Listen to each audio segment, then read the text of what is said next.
I don't know. It's a fascinating topic. This inflation is running as high as it has in decades, I guess you would say.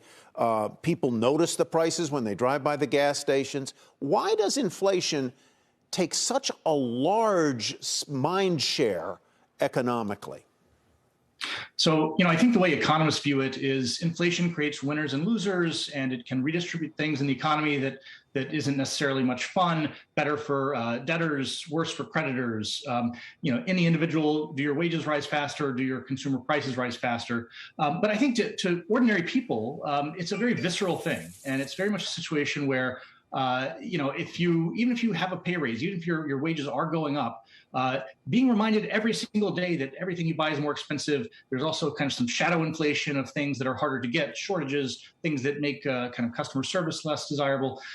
There's all these things that kind of remind you day in, day out of things you can't get or things that are more expensive.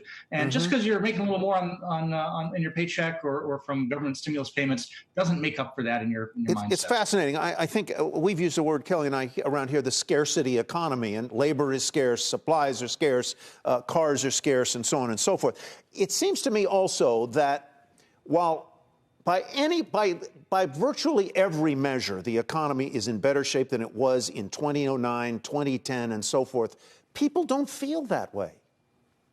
Yeah, I was amazed looking at some of these numbers, the different consumer sentiment numbers, the different if you ask people, how are economic conditions? Are they very good, fair, poor? Those numbers are more like early 2010s numbers. Right. And you remember that economy of 2010, 2011. Those were, we were still near 10% unemployment then. Household balance sheets were a wreck.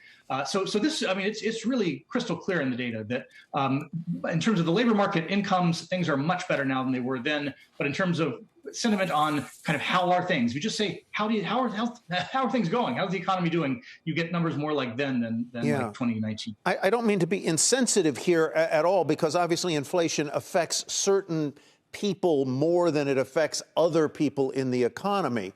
But inflation takes this inflation, broadly speaking, affects everybody. In other words, the prices of gas and beef and whatever, they go up for everyone. It doesn't mean that the effect in the household is the same. Unemployment, which we focus on a tremendous amount, doesn't affect every household. It affects people who are unemployed, but if you are job secure, you don't worry about it all that much. Yeah, I think that's a great point. And I would just add that, we talk about wage trends in terms of averages or medians. Everybody's an individual and not everybody's an average, right? If you haven't had a raise this year and you have, the things you buy are up 5 or 6%, that's a real cut to your well-being, to your financial well-being. And so, something like 13% of people have had no change in wages over the last year. Those people are worse off. If you had to buy a car, let's say your car broke down, you needed to buy a used car, you're a working class person, you need to work, it's up 40% since before the pandemic. If you didn't need a car this year, I haven't needed to buy a car this year. It hasn't really affected me, but it will if your it affected me. I lost a car in Irma or Ina or whatever it was. Ida. That's what it was. I want to read something that was in your column, and it was a piece from Professor Schiller, Robert Schiller of Yale, writing back in 1997. The idea of inflation, he says, evokes, quote, arbitrary injustice, arbitrary redistributions, and social bitterness, and, quote, memories of social situations in which morale and a sense of cooperation were lost. We've got inflation in an economy or a society where there is a tremendous amount of lack of consensus, lack of sense of cooperation, arbitrary injustice, and social bitterness. I just note that these things are happening at the same time. There is a societal thing here.